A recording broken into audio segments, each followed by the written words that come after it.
आज की कहानी करत करत अभ्यास के जड़मती होत सुजान। एकलव्य की कहानी आज मैं सुनाने जा रही हूँ। एकलव्य एक बहुत ही गरीब परिवार का बच्चा था। वो अपने परिजनों के साथ एक जंगल में निवास करता था। अक्सर वो चारे की खोज में अपने पिताजी के साथ जंगल में जाया करता था। उसका पिताजी खंजर से शिकार करते थे। एकलव्य ने भी खंजर से पिताजी से शिकार करना सीख लिया था।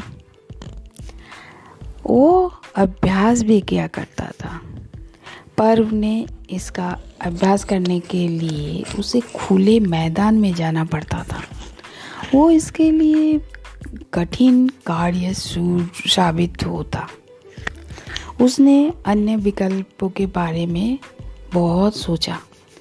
पत्थरों से छोटे जीव जंतुओं पर निशाना साधना उसे आसान कार्य लगा। वो पक्षियों पर वार करने के लिए गुलेल का प्रयोग करता था। एक दिन हस्तिनापुर से गुजरते हुए एकलव्य ने कुछ राजपुत्र की समूह को धनुर्विद्या का अभ्यास करते हुए देखा। वो वहाँ खड़े होकर उन्हें अभ्यास करते हुए देखने लगा। वो सोचने लगा कि क्या वह भी धनुर्विद्या के निपुण हो सकता है, परंतु उसे धनुर्विद्या कौन सिखाता? वो क्षत्रिय तो नहीं था।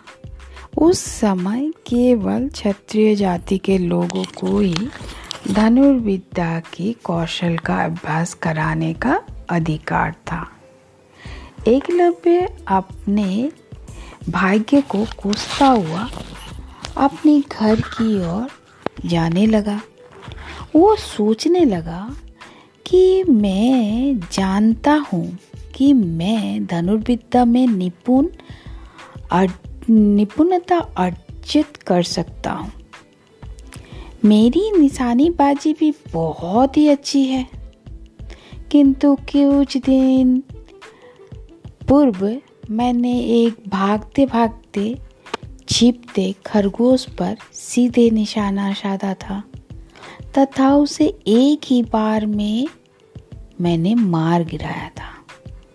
कुछ दिनों बाद मैंने एक कबूतर के जोड़े को भी अपने गुलेल से मार ढेर कर दिया था।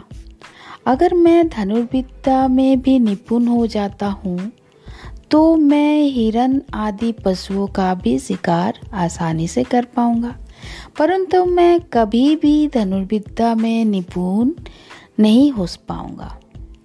मेरी जाति धनुर्विद्या की शिक्षा ग्रहण करने में बाधक सिद्ध हो रही है। हस्तिनापुर का भ्रमण करते हुए एकलव्य उन युवकों को हर बार धनुर्विद्या का अभ्यास करते हुए ध्यानपूर्वक देखता था। शीघ्र ही उसे धनुष बनाने आ गया। वो खुद ही अपने से धनुष बनाया। फिर उसने कुछ बाण भी इकट्ठा कर लिया। उसने वह भी सुना था कि गुरु द्रोणाचार्य उस समय के धनुर्विद्या के सर्वश्रेष्ठ आचार्य थे। एकलव्य ने स्वयं से खुद से कहा कि मैं गुरु द्रोणाचार्य का शिष्य हूँ। फिर उसने गुरु द्रोणाचार्य की मिट्टी की एक मूर्ति बनाई और उसे पेड़ के नीचे स्थापित कर दिया। उसने उस मिट्टी की मूर्ति को झुककर नमन किया तथा अभ्यास शुरू कर दिया। वो प्रतिदिन कठोर अभ्यास करता था। वो एक कठिन कार्य था, परंतु एकलव्य ने हार नहीं मानी। धीरे धीरे तथा निरंतर गति से वो धनुर्विद्या में सुधार करता चला गया। आगे चलकर वो धनुष बाण चलाने में निपुण हो गया। वो लक्ष्य पर उसकी परछाई को देखकर ही निशाना साध लेता था और पशु पक्षियों की आवाज़ सुनकर ही उन पर सटीक निशाना लगा लेता था। वो वीर अर्जुन की भांति एक श्रेष्ठ धनुर्धर था। उसके अथक परिश्रम तथा लगन से इस कथन को सही सिद्ध कर दिया था। करत करत अभ्यास के जड़मती होत सुजान, यानी निरंतर अभ्यास से ही प्रतिभा निखरती रहती है।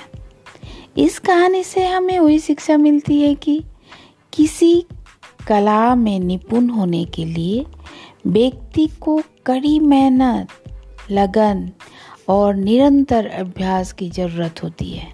उसे तब तक अभ्यास करना चाहिए जब तक कि वो अपनी कला में निपुणता ना हो जाए।